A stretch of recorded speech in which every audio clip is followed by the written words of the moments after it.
All right, let's discuss the different type of stands or blinds. Well, you know, you got your double bull ground blinds, the ones that we use. They are extremely important. You got your box stands, which are more permanent type places that you put in big fields and big open hardwood bottoms or big food plots.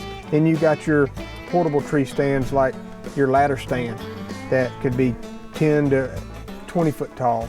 And you got your hang-on stands, as we call them, that are ladders that you strap to a tree, you climb up, then you hang your stand on the tree. Before we talk about any stands that are elevated, safety is the number one thing you need to be focused on. It's really easy when you're hanging that stand, oh, I'll run up there and hang it without a safety belt, or I can get up in my stand and put my belt on.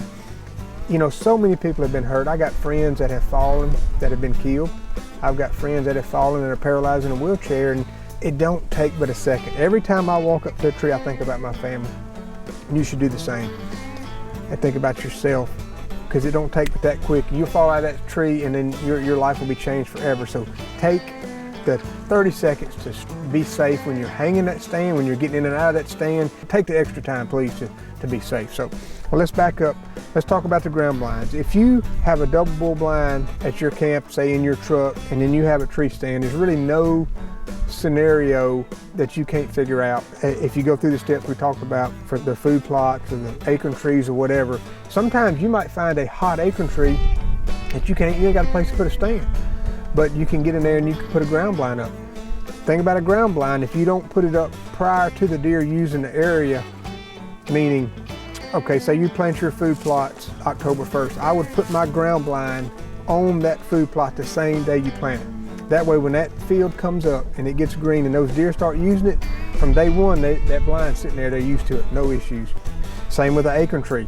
If you don't have a place to put an elevated stand, a ladder stand, or a hang-on stand, put your blind up, but try to find something with a horizontal look that you can put your blind to, or a tree that's fallen, something that's not natural. If you go in there in these woods, like right behind me with all these trees running up and down, and you set that blind there, you know, they're gonna notice it at first. But if you take the time to cut some trees, make that blind blend with that scenario there, it'll work great. And like I said, on those ground blinds, they are a very important tool for all of us when it comes to hunting in certain situations. Sometimes the tree stands work better, sometimes the ground blinds work better, so have both of them. The ladder stand is the easiest and safest of all to get in and out of. It's steady. It is safe as far as an elevated stand in my mind, because you got a big ladder to hold on to. You're not climbing from a ladder into a stand. You're going right up the ladder, stepping in the stand. You got your safety rope on the whole way. But the ladder stands are a little bit louder too to put in. If you find a little hot secret spot, you know, you can sneak in there on a windy day with a hang-on stand and ease them ladders up the tree and ease that hang-on in.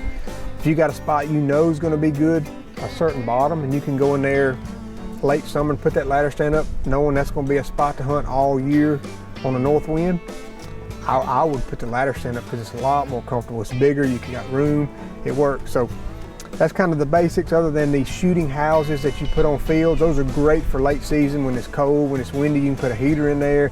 They keep you dry. The deer are used to them because it's a year-round stand. So you got your ground blinds, you got your ladder stands, your hang-on stands, and then your big shooting houses. Just think about it. Think about the deer changing every year, because they do. Don't get stuck on one spot, but always figure out the best way in, the best way out, to put the least amount of pressure on the deer you're hunting.